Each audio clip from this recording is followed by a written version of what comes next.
In 1885, a German psychologist, Hermann Ebbinghaus, hypothesized that the human brain is able to retain 100% of all the information it gets at instant. But in a couple of days, this 100% diminishes even down to 10% if we do not revisit the information again.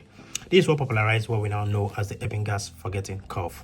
The same way we can forget, that's how the brain of an AI model can also forget. This is a huge problem, and anyone who is able to solve this problem will likely become a billionaire. This is the context window problem. If you've seen for the first time, this is day 14 of me talking about AI value chain context window. Think of the context window of a large language model as the short-term memory of the model. As you converse with the model, it gets to a point where it begins to lose its chain of thoughts. This is the model hitting a limit of its context window. The context window of a model is often measured in tokens, and many of these model companies like OpenAI, Anthropic, etc. has told us that their context window can be about 120,000 tokens.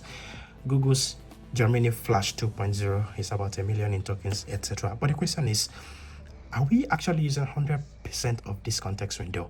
I bet you not. We don't even use up to 30% of them. For you to understand a context window, I'll tell you this. Just like a computer where it understands things in binary zeros and ones, that's exactly how your AI models understand things in tokens. So your input is converted into a token for what the model can understand, then the output is converted into a token, then it's translated into the human weight for us to understand.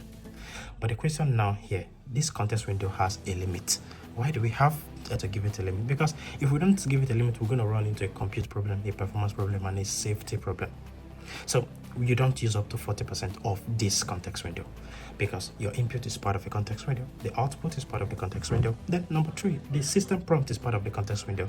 The system prompt is how we tune the behavior of the model. For example, we can say act like a legal advisor, act like a financial advisor, act like a healthcare assistant, etc. Those are kind of system prompt that we infuse into a model. Then we also have documents, we also have some code that we add into it.